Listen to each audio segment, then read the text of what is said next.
गोपाळकाला गोड झाला, गोपाळाने गोड केला या जयघोषात अवघी श्रीकृष्ण नगरी म्हणजेच गोपाळपूर नगरी लाखो वारकऱ्यांच्या गजराने दुमदुमून गेली। अशा प्रकारे आषाढी यात्रा सोहळ्याची या गोपाळकालेने सांगता झाली।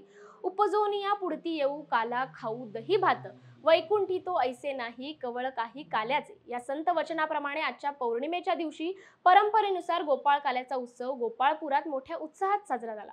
मानाची अंमळनेरकर महाराजांची पालखी या काल्याच्या उत्सवासाठी आज पहाटे 5 वाजता भगवान श्रीकृष्ण मंदिरात दाखल झाली। भाविकांनी मोठ्या श्रद्धेने गोपाळकृष्णांचे दर्शन घेऊन मंदिराला प्रदक्षिणा घालत एकमेकांना प्रेमाने लाह्यांचा काला भरवून गळा भेट घेतली। त्यानंतर टप्प्याटप्प्याने श्री गजानन महाराज, श्री संत तुकाराम, श्री ज्ञानेश्वर महाराज आणि इतर सर्व पालखी सोहळे गोपाळपुरात दाखल झाले।